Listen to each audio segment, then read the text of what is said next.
Sejam muito bem-vindos ao Contra o Vento Podcast, onde nós conversamos com nômades, emigrantes, empreendedores e investidores internacionais para ajudar você a ver uma vida sem fronteiras. Meu nome é Francisco Litvai, falando pela segunda vez aqui de Assunção.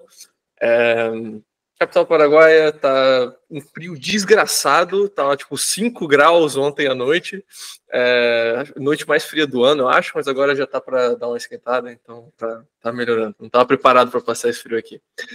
E hoje, como co-host, nós temos mais uma vez o nosso querido Rafael Lima. Rafa, como que você tá? Tá falando onde? Cara, antes de tudo, só queria dizer o seguinte: se a gente desse para nossa fanbase 100 mil chutes de qual seria o primeiro crossover de eu gravando com o Peter, quem ia dizer que ia ser um podcast da Sete sobre a viagem dele para a Ucrânia? Quem ia dizer isso? Mas ainda assim, estamos aqui. Estou de Curitiba também, passando frio. Que é a moda, e agora o Peter pode zoar a gente e ver o calor que ele deve estar sofrendo lá. Ele deve estar achando que está passando frio também. Tá frio aqui no Rio de Janeiro também. Também tá frio por aqui. Tá o padrão do Rio de Janeiro, evidentemente, né? Mas tá 21 graus, né? Tá o quê? Não sei, a temperatura exata lá fora, não sei. Peraí, deixa eu pegar aqui. Deve ser assim, estado de calamidade pública, 19. Exército na rua. 20 graus. Tá todo mundo com frio. Tá morrendo de frio aqui no Rio. Se eu tiver que sair lá fora, eu vou botar uns 10 agasalhos e coisa e tal. Que sofrimento. Bom, gente, acho que o convidado de hoje dispensa apresentações, na verdade, né? Mas, de qualquer forma, uma honra receber aqui o Peter Turguniev, divulgador do libertarianismo, do anarcocapitalismo, criador dos canais Ancapsu, Ancapsu Classic, Visão Libertária. Desde 2020, ele se dedica exclusivamente para divulgar os ideais da liberdade e acho que quase todos vocês já conhecem ele. O Peter também, vale mencionar, que é cliente nosso na SETI. Hoje a gente vai falar sobre um tema também meio exótico, que o Peter, faz pouco tempo, decidiu ir para a Ucrânia, em guerra. Então a gente resolveu convidar ele aqui para falar um pouco sobre isso. Peter, honra ter você aqui. Como que você tá? E, bom, tá falando onde, acho que já foi respondido. Pessoal, muito obrigado pelo convite. Adorei estar aqui conversando com vocês, batendo um papo com vocês. É uma honra participar aqui do podcast de vocês. Estou no Rio de Janeiro, como eu falei, estou em casa aqui, mas já planejando minha próxima viagem. Eu devo ir para os Estados Unidos agora em agosto também, ficar um tempinho por lá, né? Mas é um assunto bem interessante. A viagem para a Ucrânia foi muito legal mesmo, foi uma coisa muito bacana. Bom, antes de a gente falar de como foi e tudo mais, por quê? Qual foi a motivação, de onde veio a ideia de ir para um país em guerra?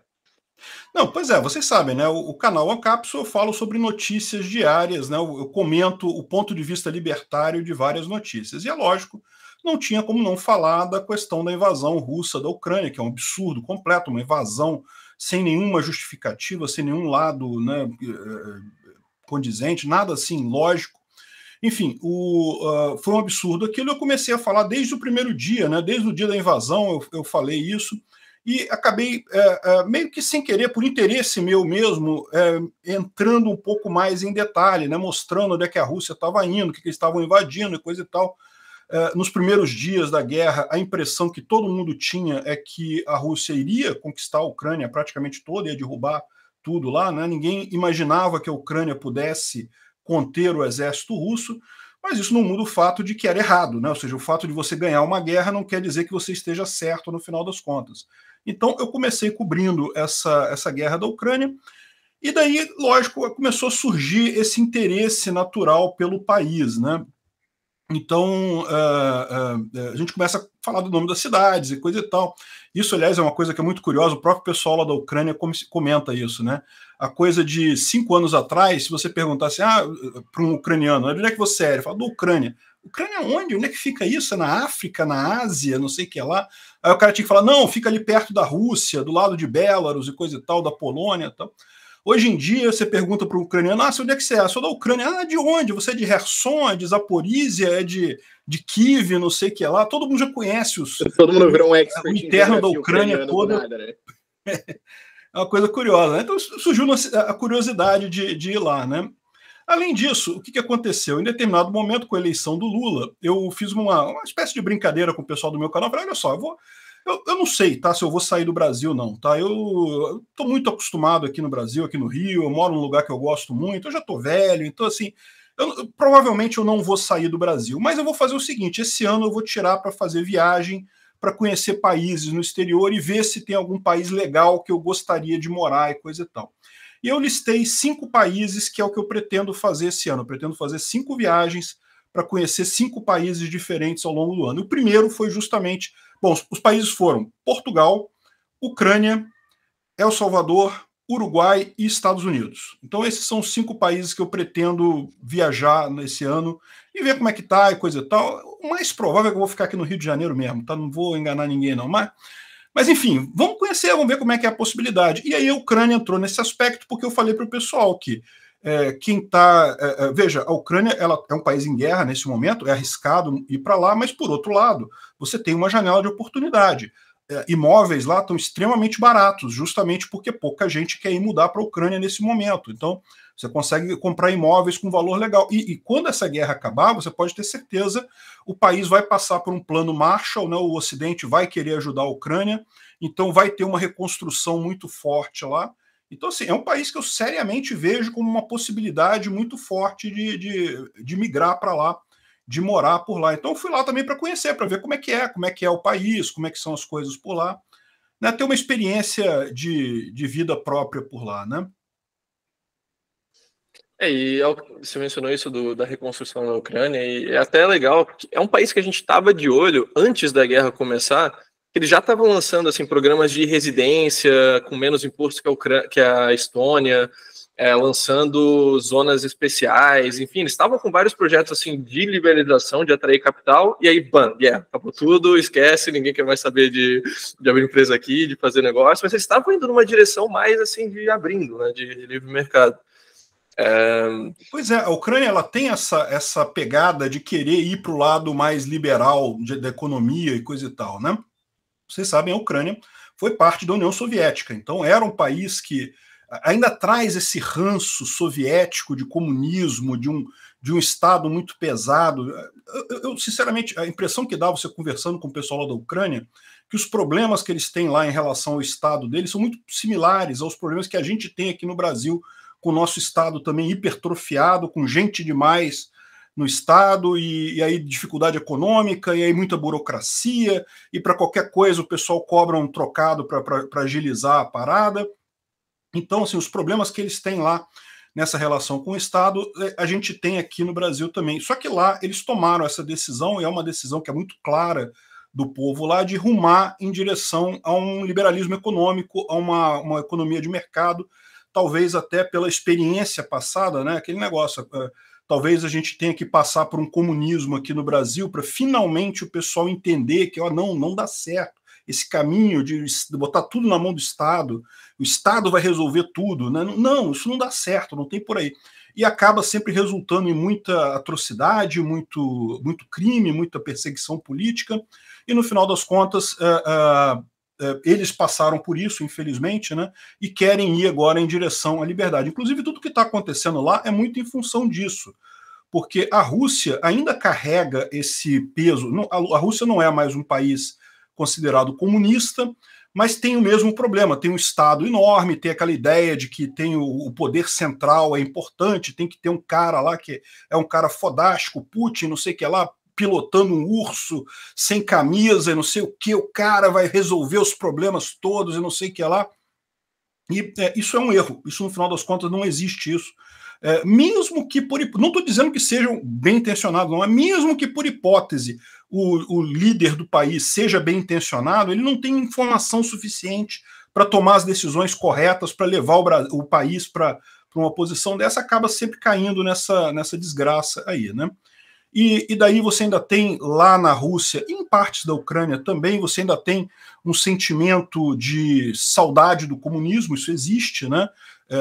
A gente vê isso aqui no Brasil, né? Enfim, tem gente que gosta do passado, que acha que houve uma época que a União Soviética era um negócio importante, coisa e tal, sente falta disso, mas na Ucrânia isso é menor, na Rússia isso ainda é muito mais forte. Então, o que está acontecendo lá justamente é isso, essa opção da Ucrânia, que já vem desde a independência do país, lá em 1991, essa ideia deles de se afastarem desse mundo soviético e de caminharem em direção à Europa, né?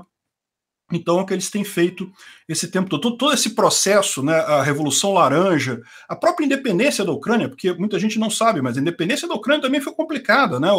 A Rússia não queria que a Ucrânia ficasse independente, coisa e tal, e na época foi feito uma votação, né, um referendo, um plebiscito, e todas as regiões da Ucrânia votaram por realmente ser independente da Rússia, inclusive Crimeia, Donbás, a região toda, todo mundo votou a favor, e de fato montou-se o Estado da Ucrânia, mas não foi sem dor, não, tá? Teve briga, teve gente que não queria, teve a Rússia pressionando para continuar parte da Rússia, e a Rússia tentou também na Ucrânia fazer o que eles conseguiram fazer em Belarus, né? Em Belarus, infelizmente, a Rússia conseguiu o sucesso em colocar um presidente fantoche lá, o Lukashenko, lá em Belarus. Teoricamente, é um presidente eleito, Belarus, em tese, é uma democracia, mas é aquele negócio, né? O cara é presidente desde o fim da União Soviética, né? Belarus ficou independente, mas desde o fim é o Lukashenko. Não é que é o Lukashenko e outra pessoa, ou amigos do Lukashenko, não, é o Lukashenko. Você pode ver as imagens dele envelhecendo no tempo desde aquela época, né? A Ucrânia não, já começou com um pouco diferente. Eles tiveram realmente alternância no poder. Teve presidentes mais favoráveis à Rússia, presidentes menos favoráveis à Rússia, uma confusão danada. Em determinado momento, teve uma pressão muito forte da Rússia para manter o controle da Ucrânia, que foi quando teve lá todo o caso da Praça Maidan e aquela revolução toda. Então, todo o processo é esse. O que está acontecendo na Ucrânia já de bastante tempo para cá não é um processo novo, né? Para a gente parece uma novidade, mas para o pessoal lá da Ucrânia é a mesma briga. É a briga para sair debaixo do guarda-chuva do comunismo, tirar esse poder central que gira a coisa ali, né? Enfim, ir para uma economia de mercado. Não é uma coisa fácil de fazer. E uma coisa que eu lembro que eu vi uma vez o Mikhail Saakashvili falando, o Saakashvili é o cara que reformou a Geórgia. É que ele falou o que a Rússia faz é que, assim, eles têm um interesse em que os países ao redor não reformem, porque eles odeiam os bálticos, porque os bálticos reformaram pra caramba, viraram livres economicamente, enriqueceram pra caramba, e todo mundo sacou. E aí eles saíram da influência. Enquanto Belarus não sei se é Belarus, enfim, é o exemplo contrário, né? Eles mantiveram toda a estrutura. Então a Rússia tem um interesse não só em ter uma influência política, mas em manter o país burocrático pra caramba, porque se o país é burocrático pra caramba, ele é corrupto pra caramba e o Putin controla a corrupção. Que é o que eles fazem nos estãos, no Kirguistão, no Uzbequistão, lá. E aí quando a Geórgia quebrou e se reformou tudo, eles invadiram. Pois então, tem esse interesse em evitar que o país reforme e tudo mais e fique só aqui atrasado junto com a gente. Muito do que é essa guerra é justamente em função disso, né? Porque a Ucrânia e a Rússia, em termos de população, assim, são muito próximos, né? São todos eslavos. O pessoal ucraniano não gosta que fale isso, não, tá? O pessoal ucraniano diz que não tem mais isso aí, não. Mas se você olhar para a gente de longe aqui, eles são muito parecidos, são o mesmo biotipo de povo, tem uma história muito comum. Só que qual que é o problema para a Rússia isso? Por quê? A Rússia já viu Lituânia, Estônia e Letônia, que também eram não sei se eram da União Soviética, eram da União Soviética, né? Eram repúblicas. Elas não eram. É que assim, a União Soviética ela tratava a Ucrânia meio como nosso, enquanto a Estônia era meio assim, tipo, não é nosso, esses caras não tem nada a ver, a língua não tem nada a ver e tudo mais, mas a gente precisa desse porto, então mata quem discorda e tudo mais. Tipo, eles tinham uma visão meio diferente, assim, tipo, os estãos a União Soviética considerava, tipo, meu. O Geórgia lá era meu. Báltico era meio.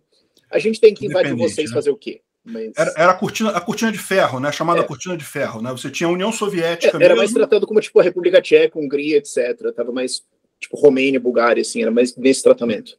Exatamente. Ou seja, esse é o problema, né? Você tinha os países bálticos, a Polônia, a República Tcheca, a Eslováquia, aquela região toda ali da Europa, era a chamada cortina de ferro, né? Aliás, é muito interessante isso, porque quando caiu essa coisa toda, eu já tinha 20 e tantos anos. Eu vi isso na televisão, eu vi isso acontecer, né? A independência dos países bálticos, a queda do Muro de Berlim, coisa e tal. E eu lembro de uma época em que você viajar para a Polônia não era assim, vou viajar para a Polônia, vou comprar uma passagem de avião aqui, vou para lá. Não, a Polônia era na cortina de ferro, você não podia, tinha que ter contato antes e não sei o que lá, e tinha que fazer todo um esquema para chegar, para viajar para a Polônia. Não, hoje em dia não, hoje em dia a Polônia é um país da Europa, aliás, é um país que está crescendo bastante, um país muito bonito lá, muito bacana.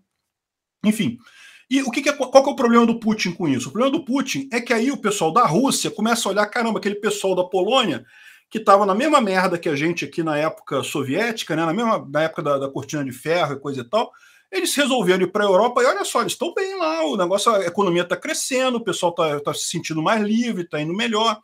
Olha só o pessoal da Estônia, da Letônia, da Lituânia, né, dos países bálticos também, olha só, esse pessoal foi lá. Isso começa a botar minhoca na cabeça dos russos. É isso que preocupa o Putin, né? E a Ucrânia, mais ainda, justamente pela Ucrânia ser tão próxima da Rússia, se a Ucrânia consegue ir para a Europa e fatalmente teria uma melhora econômica significativa com mais liberdade econômica, no final das contas, isso ia mostrar para os russos que, olha só, tá vendo aí? A gente está comendo mosca aqui, ficando debaixo do Putin aqui. Vamos reformar esse país, vamos partir para liberalismo econômico também, que não é o que o Putin quer, né? O Putin, a Rússia embora a Rússia não seja mais comunista na palavra, né? A verdade é que se você pegar a economia russa, 85% dela é gerenciada pelo Estado. São as empresas petrolíferas lá, empresa de petróleo gerenciada pelo Estado. Então, tudo lá estatal. E os oligarcas, os bilionários, a galera rica, é tudo amigo do Putin. Você não chega nisso sem virar brother e beijar o anel. Então, exatamente. A turminha ali, inclusive o Putin, quando ele tomou o poder, né, ele acabou destruindo um monte dos antigos oligarcas que tinha lá, no esquema tipo assim, você é meu amigo? Legal, bacana, tu vai ficar rico. Você não é meu amigo? Você faliu. Acabou, quebrou sua empresa. É como se o Lava Jato fosse o sistema econômico do país, assim. É como se fosse, tipo, tudo é 50 tons de Odebrecht. Sim. Vale mencionar, o Peter mencionou a questão dos países bálticos, assim, só para dar uma noção, hoje em dia o PIB per capita da Estônia, da Lituânia, é o dobro da Rússia. Não é que eles estão um pouquinho melhor. Eles estão bem melhor. Sendo que assim, também, isso aí inclui, tipo, o centro de Tallinn, que é a galera rica, a periferia de Tallinn, que, tipo, ainda tá indo para trás, e o interior de Tallinn, que, tipo, ainda tá criando ovelha. Então, tipo, isso é a média. Se você tirar, tipo, o PIB per capita de Tallinn e comparar... Não, tem algumas coisas lá que realmente a pobreza naquela região ali, principalmente na Rússia, tá? A Ucrânia ela já está evoluindo, ela já está caminhando nesse sentido, já está melhor do que a Rússia, mas na Rússia você ainda tem muita questão de banheiro do lado de fora, casa que não tem banheiro. Tipo fora Moscou e algumas cidades, a Rússia é uma roça. Exatamente, uma grande roça extremamente atrasada no final das contas, né? Enfim, então esse é o problema do Putin, né? Ele não quer que a Ucrânia vá para o lado da União Europeia, da OTAN e coisa e tal, justamente porque ele teme que isso ia ter um efeito sobre a população russa muito, muito ruim, né? Ele fica com esses papos de que, não, porque a OTAN está se expandindo para o leste, coisa e tal, mas não tá, pô. É a Ucrânia que pediu para entrar para a OTAN. A OTAN não quer nem... Aliás, a OTAN até negou a entrada da Ucrânia há um tempo atrás aí. A Ucrânia que quer ir, né? Como a Polônia quis ir e os países bálticos quiseram entrar para a OTAN também. E você percebe muito claramente agora o porquê que eles quiseram entrar para a OTAN, né? Pelo motivo óbvio. Olha só o que acontece quando você não é um país da OTAN e a Rússia resolve te invadir. Olha a confusão toda, né? A Rússia, ela adoraria invadir os países bálticos ali, mas ela não vai fazer isso, porque ela sabe que ela não tem como comprar briga com a OTAN. Ela está quebrando a cabeça com a Ucrânia, que tem algumas armas da OTAN, não tem nem todo o arsenal da OTAN, não tem os caças, não tem as armas mais modernas, os tanques mais modernos, não tem o treinamento mais moderno. Ela já está quebrando a cabeça com a Ucrânia. Imagina pegar a OTAN pela frente, né? É o que eu falo com o pessoal. Os propagandistas russos costumam muito falar assim, não, que a Rússia está brigando com a OTAN, a Ucrânia é só um joguete ali na mão da OTAN, o que é falso. Não, é a Ucrânia que está lutando pela independência dela. Esse processo que vem desde 91, né? E no dia que a Rússia efetivamente lutar com a OTAN, você vai descobrir, porque vai ter um monte de soldado americano tomando café na Praça Vermelha lá de manhã cedinho, porque não vai levar uma semana para a Rússia cair com a OTAN no dia que a OTAN entrar nessa guerra. Se acontecer, eu espero que não aconteça, eu espero que a Ucrânia encerre esse assunto, a Rússia saia do território ucraniano e se resolva tudo. Mas se acontecer, meu amigo, pode ter certeza, vai ter soldado americano tomando cafezinho na Praça Vermelha lá. Eu acho que é uma coisa assim que a gente fala, a gente recebe muito de cliente nosso de consultoria que quer imigrar, pessoal falando que, pô, eu acho que a Estônia é tão legal, mas é do lado da Rússia, eu tenho medo que aconteça o mesmo da Ucrânia. Tipo, gente, um país que é a União Europeia, um país que é a OTAN, é uma situação completamente diferente do que aconteceu com a Ucrânia agora. Sim. A Rússia ela lança algumas bravatas, né? Recentemente. Porque quem não bate apanha, né? Então eles sabem que eles têm que estar sempre enchendo o saco de alguém para criar alguma coisa para lá, senão vão encher o meu. Mas fora isso. Pois é. Não, eles fazem algumas ameaças, mas é ameaça vazia, né? Recentemente eles falaram sobre o corredor. Como é que é o nome do corredor que tem ali na Polônia? Deixa eu achar aqui no Google Maps que eu te digo rapidinho. Que é o de Kaliningrado ali, né? Exatamente, que liga Kaliningrado a Belarus, né? Então tem uma cidadezinha na Polônia ali que se chama Suwałki. Não sei se eu pronunciei certo. Polonês é um desafio. Mas eles chamam de Corredor Suwałki. Seria um pedacinho de terra hoje é fronteira da Polônia com a Lituânia, e a Rússia queria aquilo ali, por quê? Porque aí ligaria Belarus com Kaliningrado, e aí teria um corredor de terra para a Rússia chegar até Kaliningrado. Kaliningrado não seria mais um enclave como é hoje, né? Belarus é um outro país, mas na prática é como se fosse um estado da Rússia.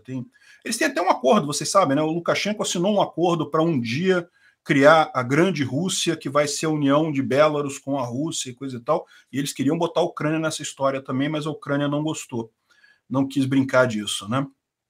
Uhum. Enfim, mas falando sobre a cidade, tá? Chegando lá em Kiev, então eu fui lá em Kiev. Espera. Não, tem que ir devagar. Antes de chegar em Kiev.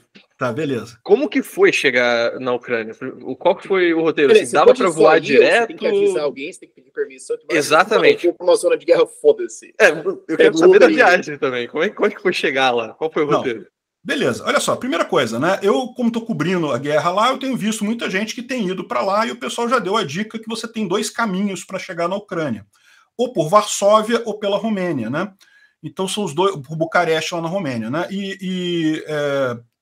Para mim o mais fácil seria por Varsóvia. Então eu comprei uma passagem Rio-Varsóvia com escala em Paris, na verdade com conexão em Paris. Então são as opções que você tem, né? Tipicamente, Rio-Varsóvia você tem ou por Paris, ou por Lisboa, ou por Amsterdã.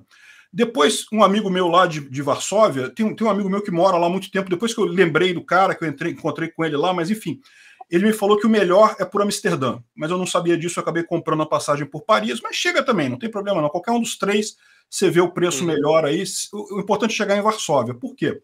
No momento, com a guerra, os aeroportos na Ucrânia estão todos fechados, então não tem voo para a Ucrânia, não tem como chegar na Ucrânia por voo. A única alternativa que você tem é ir para Varsóvia e pegar o trem de Varsóvia para Kiev. Aí depois você entra na Ucrânia ali você vai para onde você quiser. Tem também pela Romênia, tem outro caminho pela Romênia, mas esse eu nem estudei, por Varsóvia seria o mais simples para quem é aqui do Brasil, né?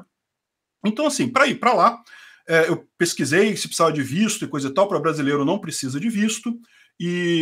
Então, comprei a passagem e fui, né? Agora, o que eles falam lá é o seguinte, é que não está fácil de entrar não, e de fato, os caras na fronteira ali para entrar no trem, para entrar para a Ucrânia, eles pegaram meu passaporte, perguntaram o que eu estava fazendo lá, e quiseram saber do canal, tive que mostrar o canal para eles, falando em inglês macarrônico ali, mas mostrei o canal para eles. Tô aqui defendendo vocês há 1 ano e meio, pô, me deixa entrar. Pois é, né? Mas assim, a preocupação deles é legítima, porque você sabe que o Brasil meio que virou um berçário de espião russo, né? Tá cheio de espião russo. Sim. Que o pessoal traz aqui para o Brasil para ganhar a documentação brasileira. Então, eu sou brasileiro mesmo, mas né, como é que os caras vão saber, né? Eles têm que perguntar. Isso é um contexto. Eu acho que o brasileiro é o segundo passaporte mais falsificado do mundo, perdendo apenas os Estados Unidos. Eu tenho gente de família que trabalha nisso.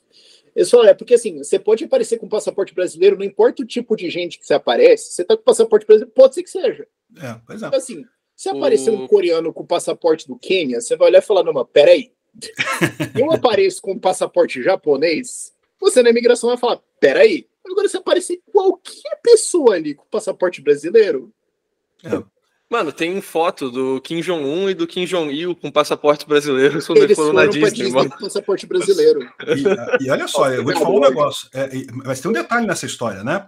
Porque mais antigamente, esse negócio de falsificar passaporte funcionava bem. Hoje em dia, não funciona mais tão bem. Por quê? Porque, evidentemente, que todos os aeroportos têm checagem cruzada. Você vai checar no banco de dados do cara se aquele passaporte existe, né? Então, o problema aqui no Brasil, hoje em dia, é um buraco mais embaixo. Por quê? O que a gente imagina é que os russos têm algum esquema aqui com a Polícia Federal, porque os caras vêm para cá e se criam como brasileiros e dão entrada na papelada e coisa e tal, e conseguem o passaporte brasileiro, né?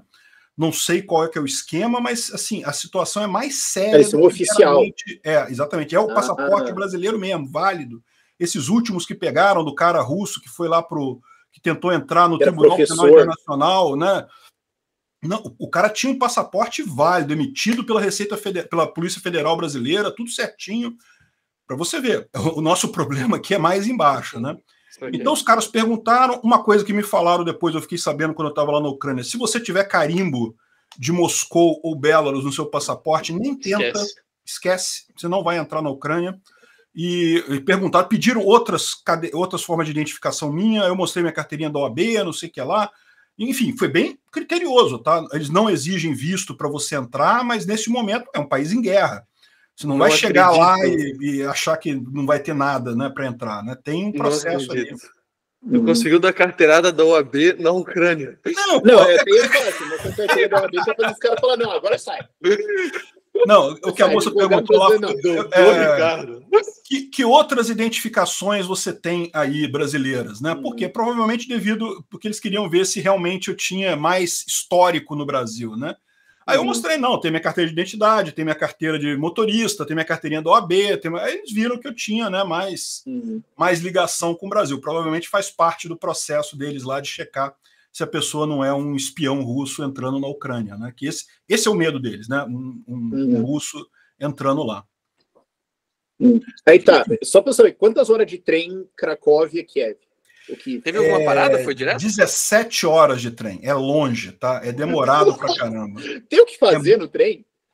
Olha só, a primeira parte você pega um trem rápido que eu peguei, né? Tem outras opções também, mas o que eu peguei um trem rápido entre Varsóvia e Chelmy, que é uma cidadezinha bem na fronteira da Ucrânia. Aliás, isso é um outro problema, né? A Ucrânia ainda usa a bitola soviética de trem. Então, uma bitola que é um pouquinho diferente da bitola europeia, né? A bitola é a distância todo mundo desce, né? Troca de trem. Então, você tem que descer, trocar de trem. E, inclusive, isso é uma coisa que eles já estão com planejamento de mudar a bitola para a bitola europeia. A Ucrânia já tem esse planejamento lá. E foi o que a Polônia fez já há algum tempo. A Polônia também tinha bitola soviética, também teve que mudar para a bitola europeia. Mas então o caminho é esse: você desce em Chelmy, até ali é um trem polonês. Aí ali eu peguei um trem ucraniano, né, já da empresa de trem lá da Ucrânia para Kiev, e era um trem com dormitório. Então aquele trem que você tem uma cama, você deita ali e dorme, né? Agora, uma coisa que eu vi que eu devia ter feito de outra forma, né? Eu peguei o trem que saía de Varsóvia às 5 horas da tarde. E tinha um outro que saía às 2 horas da tarde. Eu deveria ter pego de 2 horas da tarde, eu vou explicar para vocês por quê. Eu peguei o de 5 horas da tarde, aí eu cheguei lá em Chelmy 10 da noite. Aí você espera trocar e coisa e tal. Aí depois tem que passar pela alfândega, aí depois tem que passar pela imigração.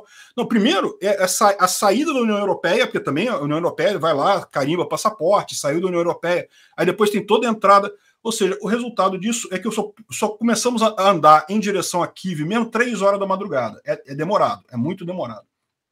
Então, ou seja, eu praticamente não dormi, né? Aí quando deu 6 horas da manhã eu já estava acordando, eu acordei igual um zumbi lá, de cansado nesse dia. Se eu soubesse o que eu sei agora, eu teria ido no trem de 2 horas. Por quê? Porque ia fazer esse processo todo no finalzinho da tarde, até umas 10 da noite, e de 10 da noite eu ia estar andando para Kiev no trem com um dormitório e iria dormindo até Kiev. Seria o melhor nesse caso, né? Mas enfim, também não foi nada traumático. O trem é muito bom, muito confortável, tem banheiro, tem cama, tem tudo certinho ali.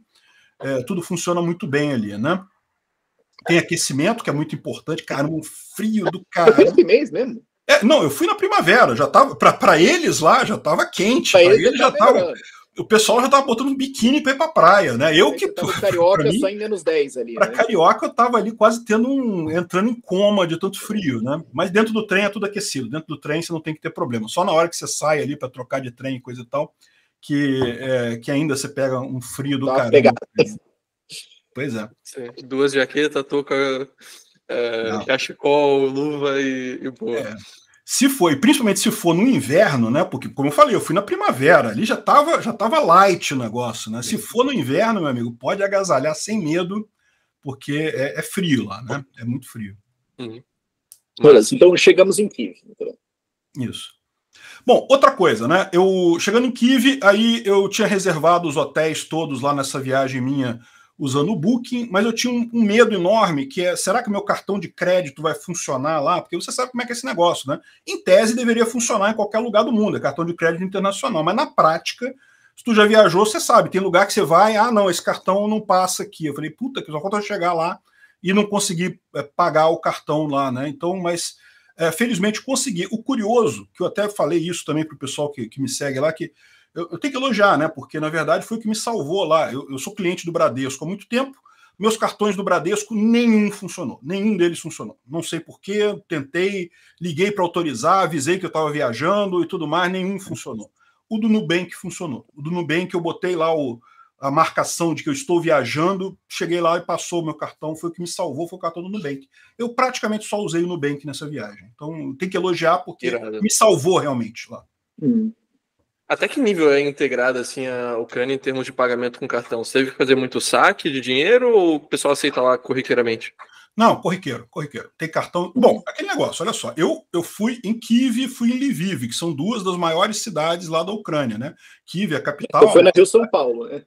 Pois é, igual chegar aqui no Brasil, em São Paulo e Rio de Janeiro, né? Assim, ali eu não tive problema, não. Eu não sei se eu fosse para cidades menores e coisa e tal, talvez fosse mais complicado, né? Certamente na região mais próxima da linha de frente, você começa a ter problema de telefonia não funcionando, de linha, então aí tem que levar dinheiro mesmo, né? A moeda deles lá é o Grivna, é uma moeda... eu não lembro qual a cotação exata ali, mas é tranquilo de trocar também, tem casa de câmbio em tudo quanto é lugar para trocar por dólar e coisa e tal. Então, assim, eu usei dinheiro deles lá também, né? Trouxe umas notas de lá, inclusive, mas assim, o cartão passa tranquilo. Ali em Kiev, nas cidades grandes, não tem problema nenhum isso. Entendi. Quanto tempo tu ficou em Kiev? Em Kiev eu fiquei uma semana. Fiquei a primeira semana de maio. Cheguei no dia 1º de maio, fiquei até o dia 7, né? Foi a semana que eu fiquei ali. E nessa semana eu consegui fazer algumas coisas bem interessantes, né? Uma delas, quem me ajudou muito lá foi o Alex Silva, que é um brasileiro que está lá na Ucrânia, ele está lutando lá no 2º batalhão lá do pessoal internacional e coisa e tal. E ele tem um papel muito importante nessa história, porque logo que começou a guerra, ele mora lá, ele é casado com uma senhora, com uma moça de lá, e ele estava lá, ele é instrutor de tiro, ele dava aula de tiros lá na Ucrânia já antes, e daí quando começou a guerra, ele ajudou a montar esses batalhões internacionais lá, porque tem o desafio da língua, né? A língua realmente ucraniana é uma língua. Você monta um batalhão com 15 idiomas diferentes. Com relação a falar inglês, também, ali em Kiev e Lviv, a maior parte das pessoas fala inglês, né?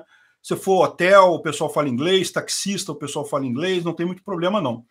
Agora, eu cheguei a encontrar pessoas que não sabiam falar nada de inglês. Isso em Kiev. Então, assim, não vai contando que inglês só te salva lá, não, né? Agora, o segredo que você tem hoje é que você tem aqueles aplicativos de celular que você digita na língua, traduz para o ucraniano e fala em ucraniano com a pessoa. Então, aquilo ali também, em último caso, você usa aquilo e resolve o problema totalmente, né? Mas aí, de novo, ali em Kiev, Lviv, não tive problema, não. O pessoal fala, a maior parte das pessoas fala, pelo menos arranha o inglês, né? E arranhando o inglês, você já se vira para essas coisas mais normais, o que precisa ou não. Eu esqueci um cabo HDMI, mini HDMI. E para explicar isso para o pessoal lá que queria comprar um cabo HDMI para mini HDMI. Aí coisa tá. Aí, no final eu falei, quer saber o negócio? Eu digitei ele no negócio aqui, é isso que eu quero. Tá, tem aqui, tá aqui o cabo, não sei o que lá. Pronto, aí resolve, é fácil. Não, o tradutor salva demais nessa situação. Não, salva demais. É o que eu falo, é outro mundo que a gente vive hoje, né? Isso há 20 anos atrás seria impossível você fazer um negócio desse, né? Mas enfim, hoje em dia é bem tranquilo isso, né? Sim. E assim, até que... Diga. O hotel que eu peguei também, eu como eu fui para conhecer ali, eu fiz questão de pegar um bom hotel lá em Kyiv, né? E eu fiquei no Hotel Ukraine, que é um hotel antigão, é tipo um Copacabana Palace dele, né? Mas não tão caro, tá? Não foi tão caro assim, não. Mas fica de frente para a Praça Maidan. Então eu fiquei bem naquele hotel que você vê, assim que você vê a Praça Maidan toda ali embaixo, foi muito legal o hotel. E aí é outra vantagem que eu falo, estava baratíssimo, né? Porque, como você pode imaginar, não tem muita gente fazendo turismo lá na Ucrânia. O pessoal que tinha no hotel era justamente jornalista americano, jornalista inglês, era o pessoal de outras... Trabalhando na cobertura mesmo, né? Que estavam fazendo a mesma coisa que eu estava fazendo lá, cobrindo a guerra, que estavam, né? É o que tinha lá, né? Estava baratíssimo. O que eu paguei no hotel em Kyiv por 7 dias foi menos do que eu paguei na Polônia, nos hotéis que eu fiquei na Polônia, lá 2, 3 dias na Polônia, né? É a mais baixa das baixas temporadas, né? Não tem comparação. E aí, então, assim, é uma janela de oportunidade que você tem, né? Então, para quem pretende se mudar para lá, assim, não é que o preço de imóvel está no chão, não é isso. Até tem um desconto. Mas tem um desconto, exatamente. Até porque o que aconteceu com Kyiv, né? Logo que começou a guerra, muita gente achou que simplesmente a Rússia chegou perto de Kyiv. A Rússia chegou ali em Bucha, Irpin, do lado ali de Kyiv, né? E então muita gente saiu. Teve um momento, quem estava ali naquele momento queria comprar imóvel, se deu muito bem, porque conseguiu realmente negócios bons. Mas a população de Kyiv já retornou quase completamente. Eles tinham 2,9 milhões de habitantes antes da guerra, estão com 2,6 agora. Ou seja, basicamente já voltou ao mesmo nível de antes da guerra. Então, ainda encontra imóveis relativamente baratos, mas em Kyiv já não dá mais. Se você for mais aventureiro, quiser ir para Kherson, para Kharkiv, para Zaporizhia ali, aí você consegue coisa mais barata, mas tem que ver o nível de tem que ser aventura, sim. De aventura que você tem, porque realmente de ucraniano também, guerra, porque a gente também não vai falar muito inglês, não, né? Pois é, quando eu estava lá, alarme antiaéreo acontece, volta e meia alarme antiaéreo. Teve um drone que foi derrubado em cima do meu hotel, coisa e tal. Isso é uma guerra, né? Infelizmente não tem como evitar o problema. Mas em termos assim de, digamos, a cidade em si, chegando em que a gente está falando de níveis de, sei lá, aquelas fotos de Síria, Iraque. Não, a cidade de Kyiv está funcionando normalmente, a cidade está toda funcionando, ônibus funciona, táxi funciona, trem funciona, o metrô de lá é muito bonito, né? O metrô realmente das repúblicas soviéticas sempre foi uma questão de orgulho deles, então o metrô é lindíssimo, as estações lá, talvez até mais do que precisava ser, mas enfim, tudo funcionando direitinho, tudo legal, a cidade é uma cidade muito bonita, é uma cidade na beira do rio, né? O rio de Dnipro, que cruza Kyiv, então ela tem vários parques ali na beirada do rio, os parques muito bacanas, eu fui em alguns deles, fui no parque da Motherland, que eles têm uma estátua grande, que é tipo o Cristo Redentor dele lá, né, vamos dizer, que é aquela estátua com um escudo soviético aqui, e que embaixo ela é um museu da Segunda Guerra, né, da Segunda Guerra Mundial. Então eu fui nesse parque, fui no parque que tem o monumento de Holodomor, né, que também da fome lá na Ucrânia, e também no parque do... Como é que é o nome do negócio? Arca. Arca é o arco de ferro que eles têm lá, que era um símbolo da união da Ucrânia com a Rússia, mas aí eles destruíram uma parte ali que falava da Rússia, ficou só o arco lá no parque. O arco que é bonito. É bonito o parque, muito bacana. E, aliás, nesse dia que eu fui nesse parque, cara, tava um dia de sol, né? Primavera já tá começando a esquentar e coisa e tal. E é uma coisa realmente curiosa, né? O povo lá, como tem poucos dias de sol no ano, quando tem um dia de sol, era um domingo de sol, tava lotado de gente no parque, todo mundo saindo, o pessoal sentando na grama para tomar sol e coisa e tal. Isso é típico da Europa, o pessoal adora, porque tem que aproveitar, depois não tem mais isso. A cidade normal, cara, tudo funcionando normal. E o pessoal já meio que acostumado com sirene antiaérea, a verdade é essa, né? A primeira sirene antiaérea que eu escutei lá, eu falei, caramba, deixa eu ir pro subsolo aqui, pegar o negócio, descer de escada, tem aviso em todos os andares, lá não pode pegar o elevador durante o alarme aéreo, tem que descer de escada e ir pro subsolo lá do hotel, que é onde tem o bunker lá, coisa e tal. Eu cheguei lá, tava só eu lá, né? Fiquei olhando. Ninguém merece. Fiquei um tempo, aí depois subi de novo. A pessoa falou, pois é, porque o tempo todo tem esse alarme aqui, o pessoal já meio que Mas se for parar o meu dia toda vez que tem um desses... Pois é, né? Então, assim, meio que já entrou na coisa deles lá, né? Já entrou no dia a dia deles lá.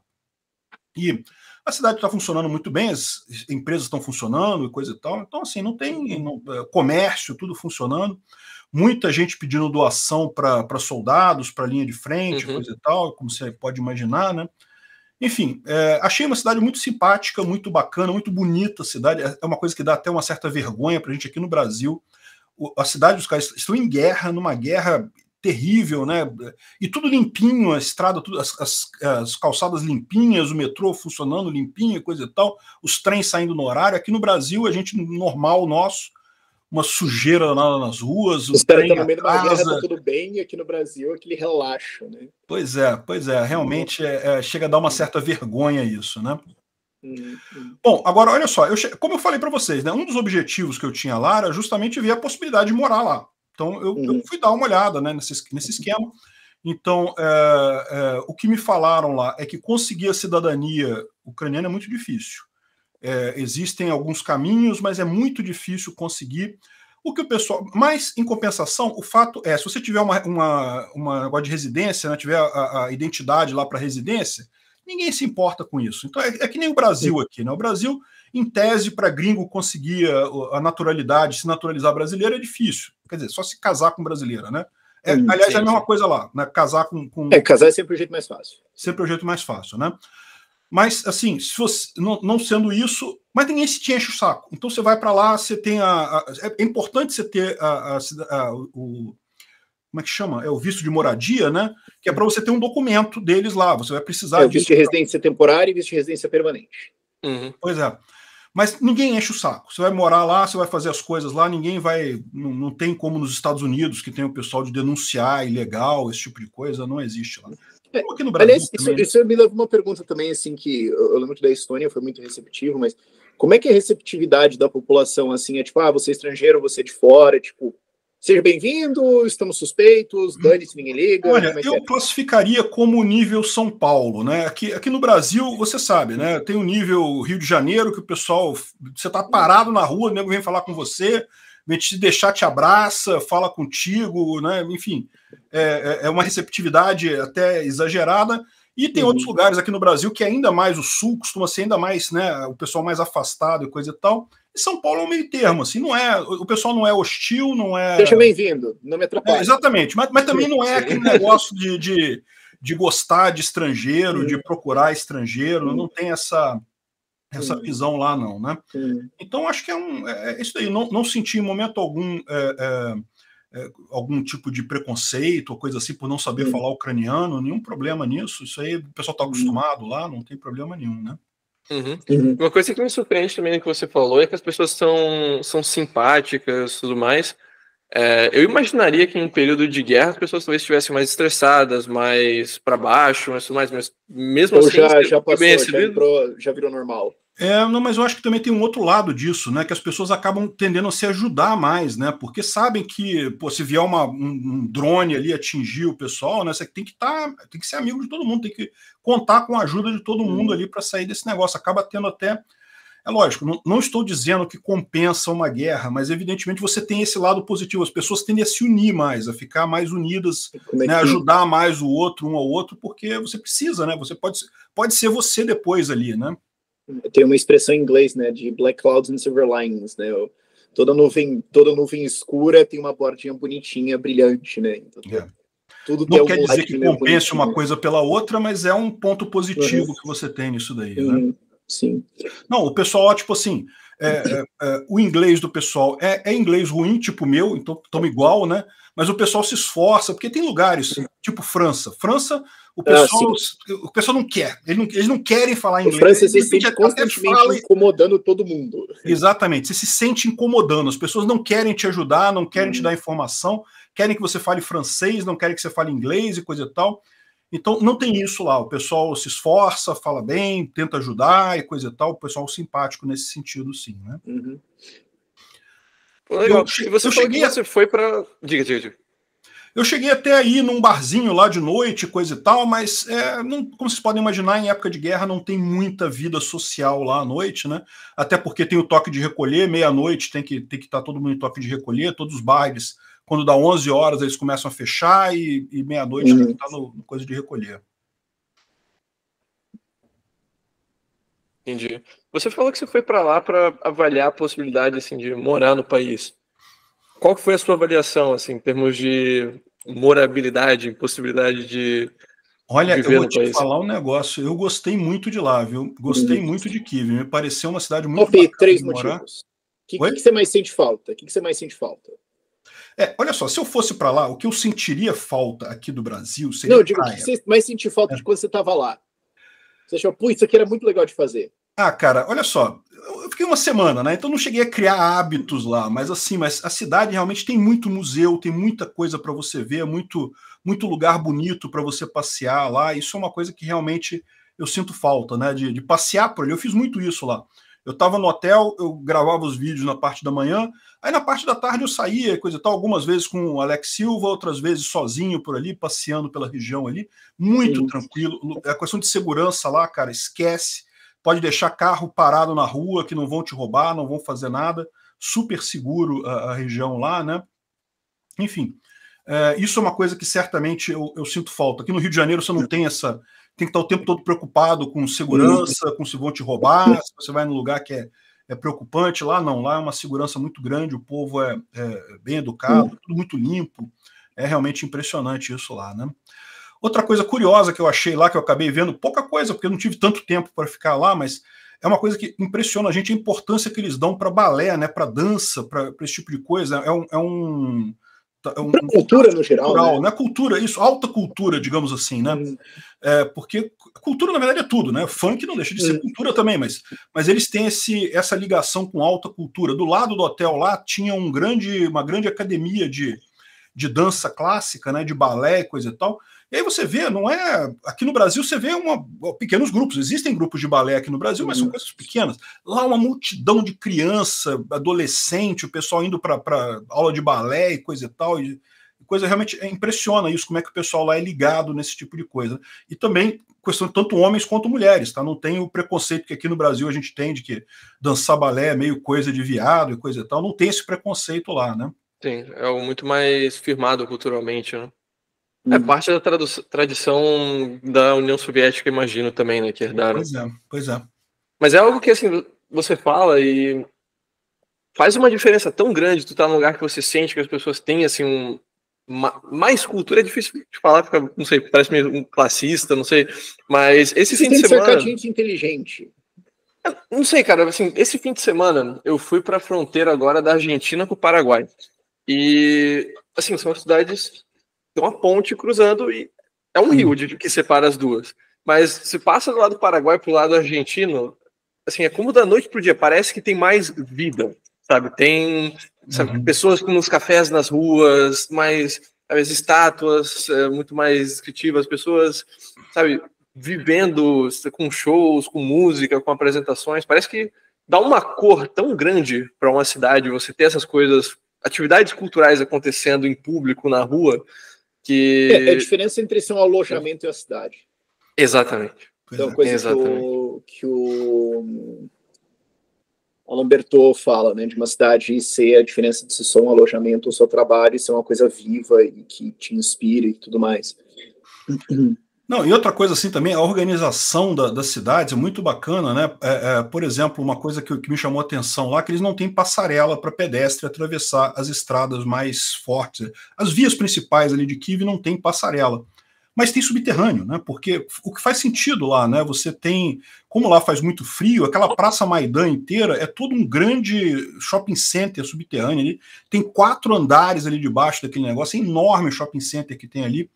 E quando você vai atravessar a rua, você procura passagem subterrânea. É sempre passagem subterrânea para atravessar para o outro lado, o que faz sentido. Aí, por que não tem passagem subterrânea aqui no Brasil, por exemplo? Aqui no Rio tem algumas no aterro do Flamengo, ninguém gosta de usar, porque vira ponto de assalto. O pessoal fica ali na coisa, né? Então, é tudo fechado, né, debaixo da terra, ninguém está te vendo. O que você entra ali, o cara aponta uma arma para você e te rouba. então ninguém usa isso aqui no Brasil. Mas lá, como você tem a segurança, é uma solução muito melhor do que passarela. Passarela é um negócio feio esteticamente, né? Passar por cima da via, né? E, enfim, lá você tem isso. Muito organizada a cidade lá. E é aquilo que eu falei para vocês, né? No momento, a economia lá não está essa maravilha toda, né? O país está em guerra, então os impostos estão caros e tem um monte de imposto extra de guerra, natural ter isso, não tem como evitar. Então, assim, a economia não está essa maravilha toda lá, mas a perspectiva justamente é essa, né? No momento que essa guerra acabar, a gente imagina que isso vai ter um benefício muito grande. Primeiro, porque vai sacramentar a entrada da Ucrânia, ou pelo menos o caminho da Ucrânia em direção à União Europeia. E, segundo lugar, que você vai ter aí um esforço, já tem até uma coalizão de países que se comprometeram a salvar determinadas cidades e coisa e tal, a reconstruir determinadas cidades, né? Então deve ter um estímulo econômico grande, né? E quando você fizer uma reforma dessas, tipo, o país vai... Isso é uma coisa que eu estava pensando, assim, né? E o depois, né? Vai ter que entrar na União Europeia, vai ter que entrar em reformas, e outra coisa também é você pensar de atração de investimento como defesa. Isso é uma coisa que eu peguei quando eu estava na Estônia. Os estonianos, eles sempre falavam, eles sempre contavam, tipo, quando a União Soviética invadiu a gente em 1919, acho, tinha um monte de países amigos, porque a gente tinha um monte de relações, eles ajudaram, mandaram um monte de armas, a gente se defendeu, eles ganharam. Inclusive, acho que foi em 19 ou 20 que eles ganharam da União Soviética. E daí, lá pelos anos 30, rolou uma parada nacionalista, o país se isolou, e quando a União Soviética invadiu, tipo, não tinha ninguém, assim, só ficaram sozinhos. Então, a tese diplomática inteira da Estônia é: nunca mais estaremos sozinhos. Então, eles fazem esforços para fazer negócios, para fazer relações com vários países, porque eles sabem, cara, vamos precisar desses caras. Então, a Ucrânia, eu acho que é bem provável que a Ucrânia tenha essa de, cara, vamos fazer o seguinte, a gente precisa dar um jeito de atrair um monte de gente para investir aqui e para desenvolver esse troço. Por quê? Porque daí se a Rússia vier fazer alguma coisa de novo, ela tá arranjando problema com todo mundo. Pois é. Então, eu acho que vai ter uma abertura, e inclusive eu vi uma discussão toda de assim, pô, você vai precisar reconstruir toda a área de guerra, né? Então, teve a ideia de, pô, se a gente colocar alguma legislação de cidades privadas, alguma coisa assim, que daí vai atrair capital muito sério. Pois é. E você tem um desenvolvimento forte na fronteira, que também é uma defesa, né? Então, é interessante pensar isso depois, assim. E isso acaba sendo uma coisa que, de novo, né, o silver lightning, né, a coisa ali, a silver lining, né, que é o seguinte, quando você destrói uma cidade inteira, você tem a oportunidade de reconstruir ela de forma mais moderna, de forma mais planejada. Né? Imagina uma cidade como Bármuto, como Marinka, que a cidade tá, cara, não sobrou dois tijolos um em cima do outro, né? A cidade tem que reconstruir do zero, vai ter que passar um negócio para tirar a mina, tirar explosivo de lá, que deve ter um monte ainda, e reconstruir do zero. Que, aliás, diga-se de passagem, foi o que fez Varsóvia, né? Varsóvia também teve uma parte grande que foi reconstruída do zero, né? Então, assim, isso é uma oportunidade também de melhoria, de você construir a cidade de uma forma mais dinâmica, de uma forma mais moderna e coisa e tal. E outra coisa também que eu tô curioso, como é que é a comida lá? Cara, a comida é excelente. A comida é muito boa lá. É isso que me pega, cara. Eu sempre vou, porque você sai do Brasil, o Brasil tem uma comida boa. Você sai do Brasil, você já fica tipo, puta, agora, entendeu? Mas como é que é lá? Não, eu experimentei um monte de coisa lá, né? Eu não vou lembrar o nome de tudo, até porque aqueles nomes ucranianos não vou conseguir lembrar, mas, pô, muito boa a comida lá. O tal do borscht, que é o prato mais típico deles lá, cara, é o seguinte: o borscht, eu vou traduzir para brasileiro o que é o borscht. É uma feijoada com beterraba. A verdade é essa. É uma sopa que você tem ali carne, coisa e tal, e é beterraba ao invés de feijão. E é gostoso, é gostoso. É bom. E é o tal do borscht lá, né? E serve em todos os restaurantes lá. É um prato muito bacana. Não sei se os ucranianos vão gostar da minha descrição, não, mas, enfim, na minha opinião pessoal, da minha tradução pessoal, foi isso que eu entendi da coisa lá. E é muito gostoso, é muito boa a comida lá. Outra coisa que é muito bom lá, aliás, isso é bom, naquela região da Europa toda, eu fico impressionado como é que os empanados, né, como presunto, queijo, essas coisas de embutidos. Como é gostoso isso lá. É muito gostoso, muito melhor do que aqui no Brasil. O pessoal tem uma tradição de fazer presunto, queijo, essas coisas, né, aqueles fatiados e coisa e tal. Eles têm uma tradição de fazer isso, que é muito gostoso a coisa lá, né? Caçonar. Caramba, caçonar é uma delícia o negócio. Lá é um doce deles, lá um bolo que eles fazem, doce lá também, muito bom. Enfim, Eu não sei como é que é na Ucrânia, mas a experiência que a gente já teve de muitos países do leste europeu é que toda a parte relacionada a pães também é muito boa. Pão, exato. Também é. É o país do trigo, né? Lá, a Ucrânia é. Real. Isso é outra coisa, né? Eu cheguei aí no interior lá da Ucrânia, inclusive eu fui com o Alex Silva lá em Radisha, uma cidadezinha que tem lá no norte, já chegando em Belarus, e é uma cidadezinha que está na linha de frente.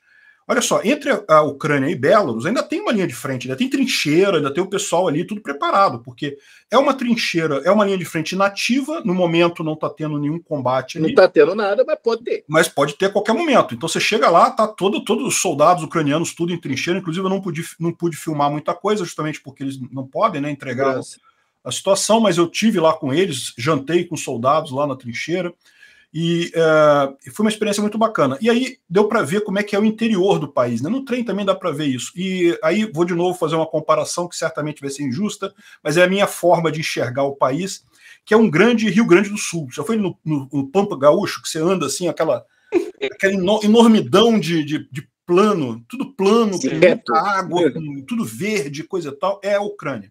É um país típico para agricultura. É assim, a agricultura ali deve ser muito fácil de mecanizar, muito fácil de cultivar as coisas. Não é à toa que é chamado a cesta da Europa. Né? Bread basket. Exatamente, a cesta de pão da Europa. Né? Realmente é muito fácil ali. E na região que eu fui, a maior parte das lavouras não estava sendo usada. Por quê? Porque como teve a invasão russa ali, chegou as tropas russas naquela região... não foi plantado. Não tem nada plantado. Por quê? Porque tem que fazer todo o processo de deminização, de tirar as minas. Isso vai levar ainda décadas para a Ucrânia conseguir tirar as minas desse lugar e coisa e tal, para poder... Porque hoje o fazendeiro, como é que ele vai fazer? Vai meter um trator ali, meu amigo, a primeira mina que pegar, o cara acaba, né? Destrói, mata a pessoa. Então não tem, tá tudo meio que abandonado naquela região ali. Já tem trabalho de deminização nesse momento, mas por enquanto acaba sendo o foco ainda é a guerra, né? Depois que vai ter Depois nós vemos, sim. Para você ver, na Alemanha, na Polônia, de vez em quando eles ainda acham alguma coisa, ainda acham uma bomba da Segunda Guerra, ainda acham um negócio... Na Inglaterra também, em Londres, volta e meia acha. Pois é. Então, realmente é um negócio que tem efeitos aí por muito tempo, né? Mas é aquele negócio, você vê que é um lugar para quem gosta de agricultura, né? Você vê, inclusive, uma comunidade internacional muito grande de gente lá, que veio da Holanda, por exemplo. Por quê? Porque na Holanda, para você fazer agricultura hoje em dia, é difícil para caramba. A terra é muito cara, o governo bota inúmeras restrições para você cultivar a terra. Então, lá na Ucrânia, com guerra e tudo, tá cheio de holandês indo para a Ucrânia, porque lá a terra é mais barata, é uma terra boa para agricultura e tem menos encheção de saco estatal lá na Ucrânia. O pessoal tá adorando lá, tá indo para lá e pronto, né? Então, realmente, assim, para quem gosta de agricultura, é excelente. A gente falou bastante de Kiev, mas Lviv, quanto tempo você chegou a passar? Lviv eu fiquei só 2 dias, né? Lviv, eu queria ficar mais tempo lá, porque também é uma cidade muito bonitinha. Lviv é uma cidade que, vocês sabem, né? Onde nasceu o Mises, né? O Ludwig von Mises nasceu em Lviv. Ele, na época, fazia parte do Império Austro-Húngaro, então daí o fato dele ser austríaco, mas aquela cidade ali se tornou parte da Ucrânia, uma cidade muito bonitinha. Aliás, uma coisa curiosa de lá, eu não esperava isso, muita gente fala alemão ali, muita gente, o taxista que eu peguei fala alemão em Lviv, ainda tem uma presença, né, austríaca muito forte ali, né, na região ali, mas também é uma cidade muito bonitinha. Infelizmente foi alvo recentemente agora de um grande ataque lá dos russos, mas ainda assim, né, muito bacana a cidade. Outra coisa curiosa, Lviv é uma cidade que eles têm a atração turística deles lá, é justamente a questão de castelos medievais, tem um monte de castelo lá, tem um monte de coisa, é muito bacana a cidade, né? E pequena, não é uma cidade muito grande, a ideia justamente era ver uma cidade de tamanho médio, né? Médio, não é pequena também. Né? 700 mil habitantes, eu vi aqui, é Joinville. Pois é. E tem shopping centers ótimos, o centro da cidade muito arrumadinho, muito bacana, muito turista na cidade. Aliás, Em Kiev, eu não vi muito turista europeu em Kiev. Em Lviv tinha turista europeu. Tinha alemão. Para quem não está vendo no mapa, Lviv é logo entrando ali no começo. Lviv é bem próximo à Polônia e tudo mais. Exatamente. E teve muito poucos ataques em Lviv na guerra. Teve alguns, tá? Teve alguns ataques. Que é longe pra caramba, né? Mas é muito pouca coisa no final das contas, então ainda tem lá. Porque, aliás, isso é impressionante, né? Porque eu fui também em Varsóvia, eu fui em Portugal e coisa e tal. Como tem alemão passeando na Europa, cara? Os alemães, cara, os caras. O pessoal. Não, é o povo que mais viaja. Grupo de velhinho alemão, cara, você vê de longe, e aquele grupo em tudo. E lá em Lviv tinha também os grupos de alemão passeando lá. O pessoal gosta mesmo de fazer turismo, né? E é bom, porque eles têm dinheiro, eles acabam ajudando, né? No que vai fazer o turismo ali, acaba ajudando, né? Então também em Lviv, fiquei lá tranquilo, também estava barato, o hotel também estava barato lá, mesma situação de Kiev, mas já é uma cidade menos afetada ainda pela guerra, você via turista e coisa e tal, então é uma coisa mais tranquila, né? Eu fiquei chateado, que eu esperava que tivesse talvez um museu, algum monumento de homenagem ao Mises lá, né? E tem de fato uma plaquinha do lado de fora só dizendo aqui foi que nasceu Ludwig von Mises e coisa e tal, mas assim, é um prédio normal, as pessoas moram lá, não tem nada lá, né? Aliás, deixa eu falar um negócio para vocês, eu fui contactado pelo pessoal do Movimento Libertário Ucraniano, eles estão fazendo uma grande reunião em Ivano-Frankivsk agora, dia 25 de julho. Ivano-Frankivsk, você pode procurar aí no mapa, aqui é no oeste da Ucrânia também, é perto de Lviv. Achei. Ivano-Frankivsk. Eles estão fazendo me chamaram para ir lá, só que, né, eu acabei de voltar de lá, para ir lá agora de novo seria complicado, mas eles vão fazer um encontro lá de libertários lá na região. Existe um movimento libertário na Ucrânia também, olha que coisa. Existe, eu encontrei o pessoal, quando eu estava na LibertyCon Europa, que eu fui em Lisboa, eu encontrei o pessoal, aí foi engraçado, porque, esse aqui é o brasileiro, aí eles vieram perguntar, Rafael, esse é do movimento libertário brasileiro, qual foi do Lula que só fica defendendo Putin, mano, qual é?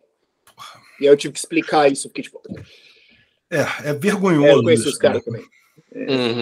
Não tem nenhuma expectativa do Lula mudar de opinião. Pô. O Lula é esse troço mesmo, ele adora esses ditadores. Ele vê um ditador e ele sai correndo para abraçar, cara. Tem que colocar uma esteira embaixo e girar energia.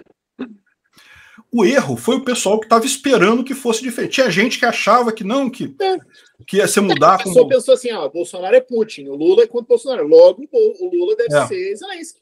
Não, infelizmente. Essa era a lógica inteira deles. Pois é. É por isso que o Bolsonaro se ferrou em toda a votação da Europa, porque o pessoal foi nessa lógica. Pois é. É bom, nada a ver. Enfim. Bom, mas então, assim, resumindo, entre as duas cidades, assim, pensando no quesito de morar ou qualidade de vida de forma geral. É isso aí. Eu, se for, provavelmente eu iria para Kiev, porque eu tô acostumado com cidade grande, eu acho que eu não me acostumo mais em cidade pequena. Eu já morei no interior, já morei em cidade pequena aqui no Brasil, e eu sei como é que é questão de costume, né? Então, se eu for para a Ucrânia, eu vou para Kiev mesmo. Mas é o que eu digo para você: quem gosta de cidade menor, tem um monte de cidade bacana lá. Quem é da área de agricultura, que quer cultivar campo, tem um monte de oportunidade por lá. Nossa, e o que vai ter de agrotech depois lá, porque eles vão ter que tirar muito do que eles têm. Pois é.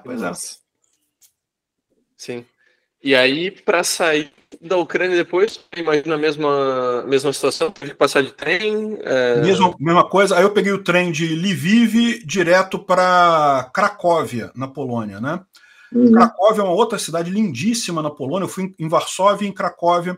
E aí ali é pertinho, porque se você olhar no mapa de Lviv para Cracóvia é bem mais rapidinho. Foi uma viagem de umas 4 horas, 5 horas no final das contas, até porque, de novo, você pega o trem entre Lviv até a cidadezinha que é bem na fronteira ali, que eu não vou lembrar o nome de cabeça. Krakovec. Não, Przemyśl.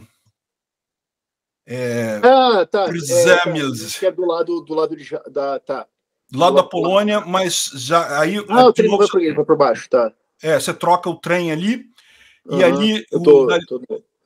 Beleza, pois é. Aí dali você pega o trem. Que eu tô olhando, não tô ignorando o negócio, eu tô olhando aqui no mapa. Aí você pega o trem para Cracóvia, é um trem rápido. Aí esse trem é aqueles trem de alta velocidade, chega rapidinho lá em Cracóvia. E aí chegou rapidinho lá, né? Aí Cracóvia também, muito bonita a cidade lá, cheio de brasileiro.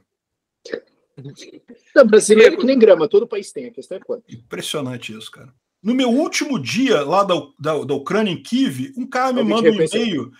Não vai ter um encontro dos brasileiros aqui com o Peter Turguniev em Kiev? Você não chamou? Cara, eu não imaginava que ia ter brasileiro. Você chamado, cara. Eu puxei o encontro em Tallinn do nada, totalmente nada a ver, deu 25 maluco.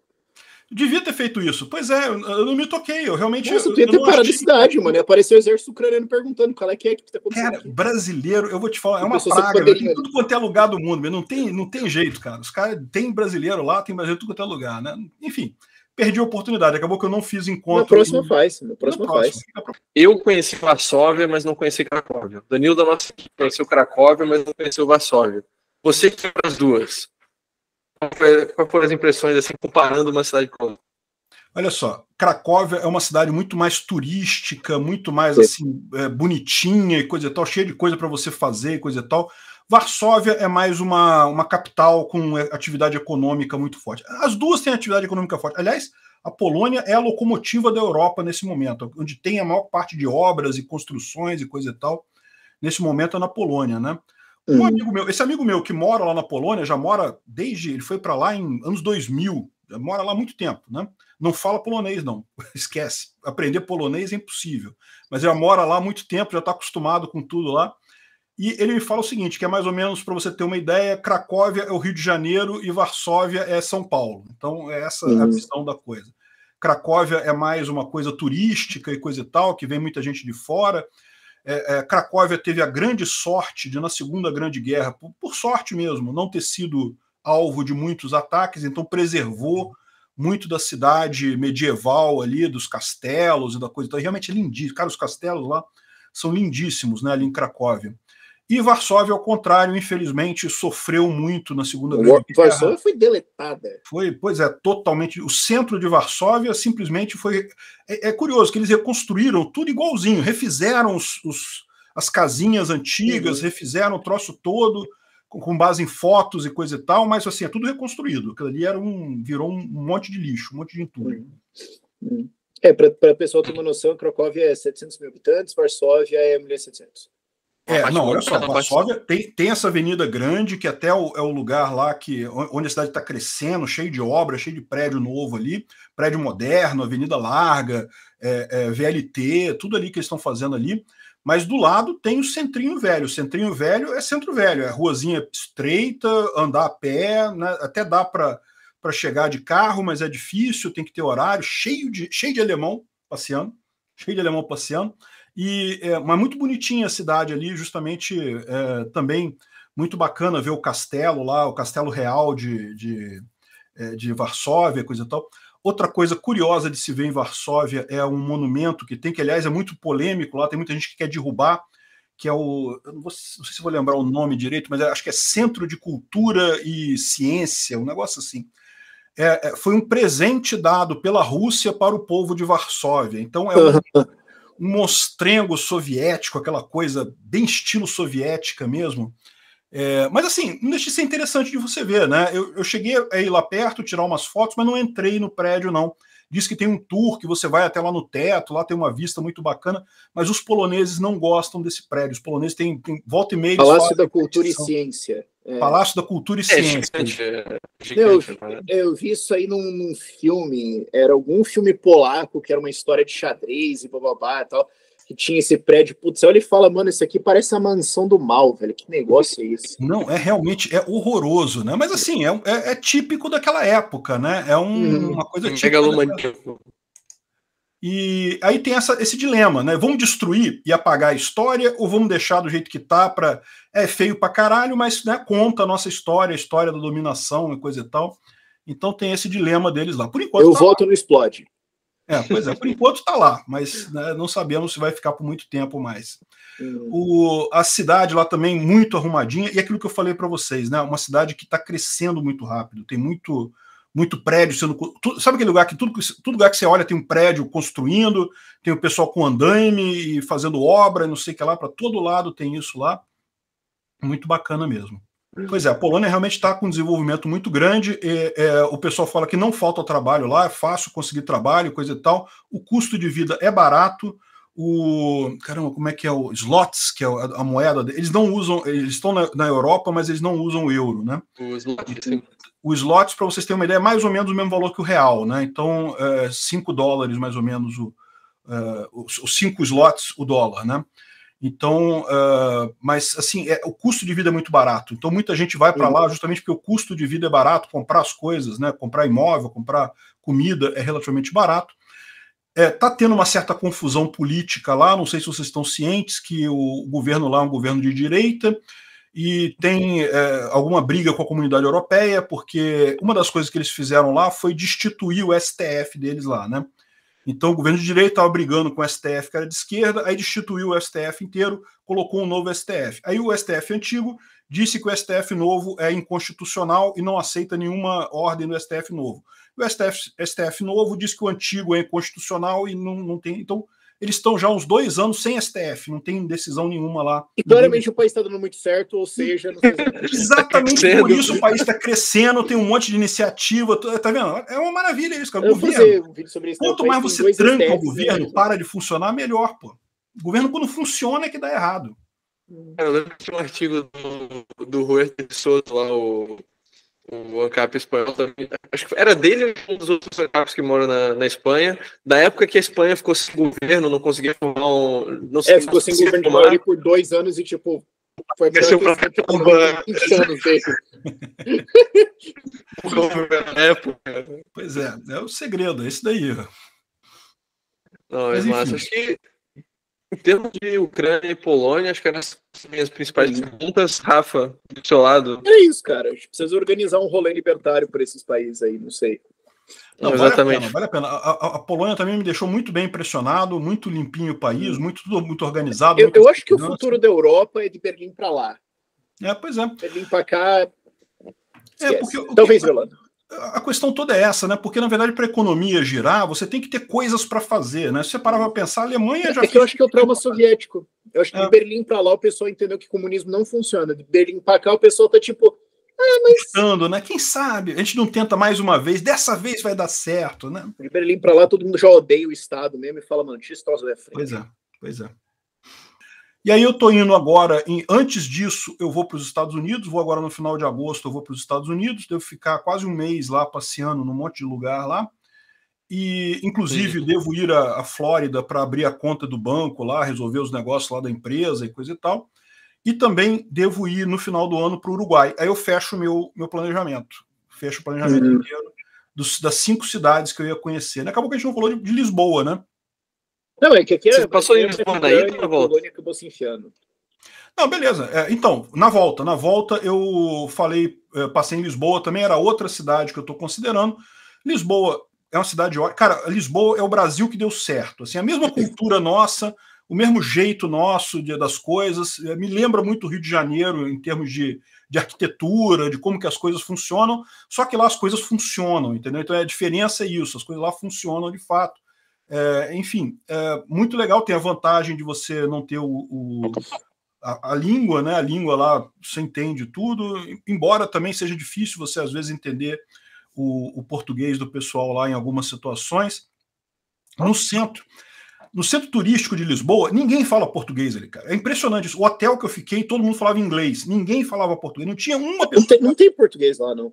Isso é uma coisa que os lisboetas estão reclamando, que tá vindo muito estrangeiro, eles vão morar lá porque é mais barato, é sobre os preços e tudo mais, e os caras não querem deixar a cidade crescer. Pois é. Sim, um monte de inglês. Um monte de salário local tá tendo que sair de Lisboa, porque. Pois é.